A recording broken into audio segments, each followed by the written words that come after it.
আসসালামু আলাইকুম। একটা ভালো ক্লায়েন্ট কমিউনিকেশন হ্যাক শিখাই দেই আজকে আপনাদেরকে, যেটা আমি এপ্লাই করছি এবং ভালো ফল পাইছি। সো ধরেন ক্লায়েন্ট আমার কাছে আসছে। ক্লায়েন্ট আসার পরে ডেফিনিটলি সে আমাকে দেখছে, আমার কাজগুলা দেখছে। সবকিছু দেখে তার অনেক ভাল লাগছে এবং সে আমার কাছে ধরেন আমার প্রজেক্ট A আছে, প্রজেক্ট B আছে। মানে ২ টা আমার সার্ভিস। Service 1, service 2। সার্ভিস 1 যেটা, এটার প্রাইস হচ্ছে $200, জাস্ট গেস ইট। আর সার্ভিস 2 এটার প্রাইস হচ্ছে $50। সো ক্লায়েন্ট দুইটাই চাচ্ছে, সার্ভিস ওয়ান এবং সার্ভিস টু দুইটা একে অপরের সাথে রিলেভেন্ট দেখেই সে দুইটাই চাচ্ছে এবং সে আমার কাছে ওই আর্জি নিয়ে আসছে। তা আমি তাকে আমার যে রিকোয়ারমেন্ট, আমার যে এক্সপেকটেশন বা ডাটা যাই বলেন না কেন, আমি তাকে ডিটেলস দিলাম। তুমি আমাকে এই ইনফরমেশনগুলো ফিল আপ করে দাও, এই ফর্মগুলো ফিল আপ করে দাও বা এই ডিটেলসগুলো আমাকে দাও। তাহলে আমি একটা এন্ড এক্সিকিউশনে পৌঁছতে পারবো। তো সে সেটা দেখলো, দেখে সে আর আসলো না। আমি জানি না আমার এই ডিটেলসটা অনেক বেশি কিনা, বাট নরমালি আমার এক্সপেকটেশন বা আমার প্রজেক্ট ডিটেলস অনেক বেশি থাকে। কারণ যেহেতু আমি গেম নিয়ে কাজ করি, এটা যদি আমি ডিটেলস না নেই সেক্ষেত্রে পরে দেখা যায় যে বোঝাপড়ায় ঝামেলা হয়। ক্লায়েন্ট বলছে একটা, আমি বুঝছি একটা, বা সে আমাকে বুঝাইতে পারে না। ফ্রেমিং এ ঝামেলা, কালার গ্রেডিং এ ঝামেলা, এক্সপেকটেশন এ ঝামেলা, আউটকামে ঝামেলা। তো সব মিলায় অনেক অনেক রিভিশন বা এই জিনিসগুলো অ্যাভয়েড করার জন্য আমি একটা ভালো আম স্ট্রাকচার দাঁড় করাইছি যে এই ব্যাপারগুলো আমার লাগবেই। তুমি এগুলো আমাকে ইনফরমেশন গুলা দাও। তো তারপরে সে হাওয়া হওয়ার পর সে হাওয়াই করে ২ দিন শেষ। ২ দিন পর ফলো আপ করলাম, ফলো আপের কোনো রিপ্লাই নাই। তো এরকম ক্লায়েন্ট আর ফিরে না নরমালি। তো 2nd ফলো আপে আমি একটা টোপ দিলাম। টোপটা খুব সুন্দর একটা ইনোভেটিভ টোপ। সেটা হচ্ছে আমি তাকে বললাম, শুরুতেই একটা বড় করে মেসেজ দিলাম। মানে সুন্দর গোটা, গোটা অক্ষরে সুন্দর হাতের লেখায় লিখলাম যে, "তুমি যদি এই মেসেজের একটা অনেস্ট অ্যান্সার দাও, তাইলে আমি তোমাকে প্রজেক্ট বি মানে সার্ভিস বি যেইটা $50 এটা ফ্রি অফ কস্ট করে দিব, একদম ফ্রিতেই।" তো এটা দেওয়ার পরে আমি মেসেজটা লিখলাম, পুরো মেসেজটা লিখলাম এবং মজার ব্যাপার হচ্ছে সে আমাকে রিপ্লাই করছে এরপরে। তো আমার তার কোয়েরিটা ছিল যে, "তুমি ভাইগা গেলা কেন? তুমি ভাগলা কেন? আমার এইটা বলো। তুমি আমার কাছে আসছো, আমার কাজ দেখছো, পছন্দ হইছে, তুমি আমাকে ইনবক্স করছো, সার্ভিস চাইছো। বাট তুমি ভেগে গেলা কেন? তুমি আমার কাছ থেকে পালাইলা কেন? কোন সেই ব্যাপারটা তোমাকে ট্রিগার করছে আমার কাছ থেকে সার্ভিসটা না নেয়ার জন্য? এই ব্যাপারটা তুমি অনেস্টলি আমাকে একটু বলো। Just that's it." তো ও আমাকে লিখলো যে, "আমি দেখলাম তোমার অনেকগুলা কিউতে কাজ আছে, অর্ডার অনেক জমা আছে। তো আমার মনে হয়েছে তুমি মনে হয় আমার প্রজেক্টটা সুন্দর করে দিতে পারবা না, বা তোমার অনেক সময় লাগবে, বা তুমি বিজি। তুমি হয়তোবা আমার সাথে কাজ করবা না। এইজন্য আমি চলে গেছি।" সো এইটা আমি কেন করলাম? ১ম কথা হচ্ছে যে বাইরে যে সার্ভে গুলা করে, ইউজার এক্সপেরিয়েন্স সার্ভে গুলো, এগুলো কিন্তু ফ্রি হয় না। এগুলো মানুষ পেমেন্ট নিয়ে করে। বিভিন্ন এনজিও এজেন্সিস আছে যারা কিন্তু এই সার্ভে গুলো ফ্রি অফ কস্ট করে না। টাকা নিয়ে সার্ভের একটা ডাটা কিন্তু আমাকে তারা দেয়। এর জন্য তারা টাকা পায়। পেমেন্ট করতে হয়। তো এখন আমার নিজেকে ডেভেলপ করার জন্য একটা ক্লায়েন্ট আসলো, তাকে আমি কনভার্ট করতে পারলাম না। এটা আমি শুধু ছেড়ে দিতে পারি না। তো এর জন্য যদি আমাকে একটা $50 প্রজেক্ট করে দিতে হয়, ডেফিনিটলি ওইটা আমার জন্য ১-২ ঘন্টার প্রজেক্ট ছিল। আমি চার্জ করি because of my experiences or something like that. So আমার জন্য মন্দ কিছু না। এই ইনভেস্টমেন্টটা আমি চাইলে করতে পারি। বাট একটা অনেস্ট ওপিনিয়ন আমি তার কাছ থেকে হয়তোবা পাবো। তো সে অনেস্ট ওপিনিয়ন দিয়েছে যে অনেকগুলো কিউ দেখে তার মনে হয়েছে যে না, এই ছেলের অনেক কাজ, সে হয়তোবা আমার কাজটা করবে না। সে চলে গেছে। তো এখানে আমার কিন্তু আরেকটা ইনপুট দেওয়ার ভালো সুযোগ আসছে যে আমি আমার সম্পর্কে, আমার কোয়ালিটি এবং সার্ভিস সম্পর্কে একটু ঘুরিয়ে তাকে প্রেজেন্ট করা, একটা পজিটিভ ওয়েতে প্রেজেন্ট করা। যাতে এটা তার জন্য নেগেটিভ একটা ইস্যু ছিল। তা আমি করলাম কি, এটা পজিটিভ ওয়েতে পুশ করার চেষ্টা করলাম। তা আমি তখন বললাম যে ডেফিনিটলি আমার কাছে তো কিউ থাকবেই। কারণ আমি ভালো একজন সেলার, আমি ভালো একজন ডিজাইনার। তো এখানে অবশ্যই নিজের যত গুণগান করবেন সব নাম্বারে করবেন। নাম্বার বলতে সংখ্যা ভিত্তিক যে হ্যাঁ, আমি দুনিয়ার সেরা ডিজাইনার, আমারে আপনি আর কই পাবেন? এরকম কোনো কথা আপনারা বলবেন না। বলবেন নাম্বার সেন্ট্রিক। নাম্বার সেন্ট্রিক গুলো কি? আপনি বলতে পারেন যে হ্যাঁ, আমি তো আসলে আ অ্যাপ্রক্সিমেটলি ১,০০০ ক্লায়েন্টকে পজিটিভলি সার্ভ করছি। তারা ঘুরে ফিরে আমার কাছে সবসময় আসে। সো আমার কিউ সবসময় লম্বা থাকে। এটা খুব কমন একটা বিষয়। এটা বলতে পারেন। আদারওয়াইজ বলতে পারেন যে হ্যাঁ, যেহেতু আমি এই সেক্টরে প্রায় ১০ বছর কাজ করে আসছি। তো এই এক্সপেরিয়েন্সটা এখনকার ডিজাইনারদের অনেকেরই নাই। যার কারণে আমার ক্লায়েন্টরা আমার কাছ থেকে খুব ভালো ফিডব্যাক পায়, ভালো আউটকাম পায় এবং তারা ঘুরে ফিরে আমার কাছ থেকেই করায়।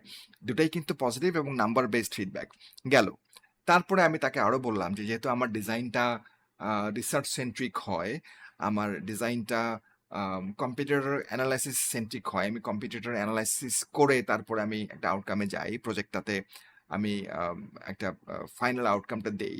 যেহেতু এটা আমার ডিজাইন আইডিয়া জেনারেট করতে হয়, আমার ওয়ার ফ্রেমিং করতে হয়। সবকিছু মিলিয়ে আসলে আমি এত কম সময়ে এটা আউটকাম দিতে পারি না। অনেকে এরকম আছে ১ দিন ২ দিনে দিবে। এখানে দেখেন কম্পিটিশন কিন্তু কমায় ফেললাম আমি। আমার কম্পিটিশন প্রচুর। ওই সেক্টরে হয়তোবা এমন অনেকেই আছে যারা $৫, $১০ এ কাজ দিচ্ছে। ১ দিন ২ দিন 24 আওয়ারে ডেলিভার দিচ্ছে।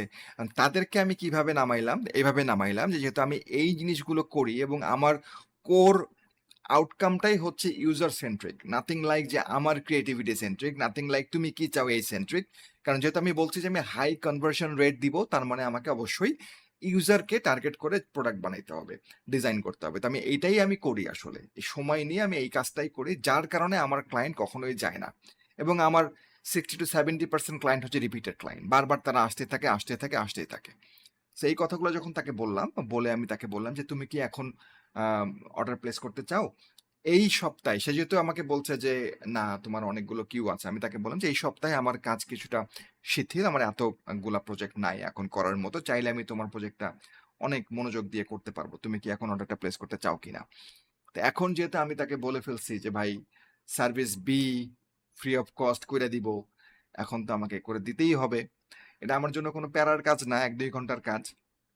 বাট এইখানে আমি আরেকটা গেম খেললাম। গেমটা এরকম খেললাম যে, আমি তাকে বললাম যে, নিচে যে বড় হাতের NOT নোট NT নোট লিখে আ ওইখানে বড় হাতের সুন্দর করে তাকে বললাম। যেহেতু আ আমি বলছিলাম যে, তোমাকে free of cost service beta আমি দিব। ডেফিনিটলি এটা তুমি পাবা। অবশ্যই তোমাকে আমি দিব। as soon as possible আমরা সার্ভিস A টা কমপ্লিট করি। এখানে আমি এই গেমটাই খেললাম যে আমি সার্ভিস B টা এখনই তোমার আমি করে দিব না। যে না তুমি অ্যানসার দিছো, থ্যাংক ইউ, আমি খুব খুশি হয়েছি, নাও এই তোমাকে করে দিলাম। আমি তখন তাকে বললাম যে হ্যাঁ, যেই মুহূর্তে আমরা সার্ভিস A প্রজেক্ট A টা আমরা সাকসেসফুলি কমপ্লিট করব এবং তারপরেই আমি তোমাকে কিন্তু এটা ফ্রি অফ কস্ট দিব। এখানে গেমটা আপনি নিশ্চয়ই বুঝতে পেরেছেন। এখানে আমি কি পাচ্ছি? এখানে আমি ওই যে সে সার্ভিস বি এর যে লোভে পড়েছে, এই লোভের কারণে সে কিন্তু আমাকে সার্ভিস এ টা ১ নাম্বার সার্ভিসটা উইথ 5 স্টার রেটিং সহ ভালো একটা রিভিউ দিবে। কারণ সে জানে এখানে যদি আমি গ্যাঞ্জাম করি, ওই সার্ভিস সে আমাকে আর দিবে না। কারণ ওইটা তো সে ফ্রি অফ কস্ট দিচ্ছে। যদি এখানে আমার গ্যাঞ্জাম হয়, রেটিং কম পায় বা সে আনহ্যাপি হয়, সে কিন্তু আমাকে ওইটা দিবে না এবং ওর জন্য আমি তাকে ফোর্স করতে পারবো না লিগালি। কারণ সে আমাকে ভার্বালি বলছে যে ফ্রি অফ কস্ট আমাকে দিবে। তো এইটা মজার একটা বিষয়। এরপরে যেটা হইছে, আমি তাকে বললাম যে, আ এ কমপ্লিট করার পরেই তুমি আমাকে জাস্ট $৫ এর একটা অর্ডার প্লেস করবা। যেহেতু তোমাকে তো আমি হাওয়ার উপরে কোনো কিছু দিতে পারব না। এটা এগেইনস্ট দ্য রুল। ডেফিনিটলি আমাকে একটা অর্ডারের আ উপর বেস করে তোমাকে একটা ডেলিভারি করতে হবে। তো জাস্ট $৫ এর একটা অর্ডার আমাকে করবা। তারপর আমি তোমাকে সেখানে $৫০ এর ফুল সার্ভিসটাই ফ্রিতে করে দিব। তোমার জাস্ট $৫ খরচ হবে এবং এখানে $45 তোমার লাভ হচ্ছে। সো এই ছিল আমার গেম। এখানে আমি কি পাচ্ছি? এখানে আমি প্রজেক্ট A যেটা, এটা তো আমি সাকসেসফুলি কমপ্লিট করতে পারছি। তারপরে প্রজেক্ট B যেটা আছে, এই B টাও কিন্তু আমি একটা $৫ এর সাকসেসফুল অর্ডারে কনভার্ট করছি। এবং সেখানেও সে ভালো রেটিং দিচ্ছে। যেহেতু সে আসলে এটা প্রায় ফ্রি অফ কস্টেই পাচ্ছে।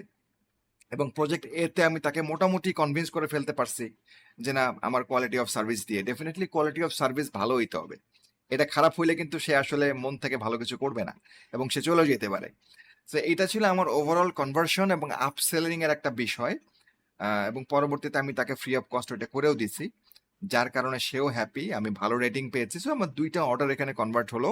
আমার হয়তোবা $45 সেখানে আমি লস করেছি, বাট স্টিল এটা বেটার, গুড ফর নাথিং এর থেকে আমি ২০০ কত ২০০ আমি $৫ আমি এখানে আর্ন করতে পারছি। তো এটা আমার জন্য বেটার ছিল। যেহেতু আমার সার্ভিস অফ কোয়ালিটি অনেক ভালো, আমি একটু এক্সেসিভ চার্জ করি, ডিমান্ড করি। তো সেই ক্ষেত্রে আমার কাছে মনে হয় যে এই ট্রিক্সটা আপনারা আপসেল এর জন্য করতে পারেন বা সেই সকল ক্লায়েন্টের জন্য করতে পারেন যে সকল ক্লায়েন্ট আপনাদের উপর অখুশি, অথবা আপনার মনে হচ্ছে যে এই অর্ডারটা মনে হয় একটা নেগেটিভ দিকে যাবে, বা এইটা মনে হচ্ছে যে হয়তোবা ক্লায়েন্টটা স্যাটিসফাইড থাকবে না, আমাকে একটা ব্যাড রিভিউ দিবে, অথবা সে আসলো আমার কাছে ঘুরে চলে গেল, কেন ঘুরে চলে গেল আই হ্যাভ নো আইডিয়া। এবং এইভাবে কিন্তু আপনি আম অনেক কিছুই ফ্রিতে দিতে পারেন। লাইক সোর্স ফাইল দিতে পারেন, আমরা একটু নেচার ওয়াইজ ছোট লোক তো আমরা দিতে চাই না মানুষকে। তো আপনি কিন্তু ইজিলি দিতে পারেন। ধরেন একটা ব্যানার বানাইলেন, ফ্রি পিক থেকে ২ টা ব্যানার ডাউনলোড করে একটু এডিটিং করে তাকে আরো ২ টা ব্যানার দিয়ে দিলেন। সে খুশি। খুশি না হওয়ার কিছু নাই। ২-৩ টা ভ্যারিয়েন্ট দিলেন। ভ্যারিয়েন্ট মানে কি? এটার জায়গায় এইটা, সেটার জায়গায় সেইটা। আমি যখন একটা কিছু বানাই আমার অনেকগুলো ভ্যারিয়েন্ট হয়। আমার কাজের পার্সপেক্টিভ এর কারণেই আমার অনেকগুলো ভ্যারিয়েন্ট বানাইতে হয়। এটা আসলে উপায় নাই। আমাকে বানাইতেই হচ্ছে। তো সেই জিনিসটাই আমি করি, এবং সেই ভ্যারিয়েন্ট গুলো আমি আবার তাকে অ্যাজ এ সার্ভিস হিসেবে সেল করি, মানে প্রোভাইড করি যে, দেখেন আমি আপনার জন্য ৩ টা ভ্যারিয়েন্ট বানাইছি, বা ৩ টা ভ্যারিয়েন্ট আমি নিজের জন্যই বানাইছি, যে জাস্টিফাই করার জন্য যে কোনটা আসলে আমার অ্যাকচুয়াল কাজ, এটা আমার নিজের প্রফেশনালিজম থেকে আমি করি। তো আমার মনে হয় আপনাদের হেল্প হয়েছে। আমাদের ১০ মিনিট পার হয়ে গেছে, আমরা ভিডিওটা এখানে শেষ করব।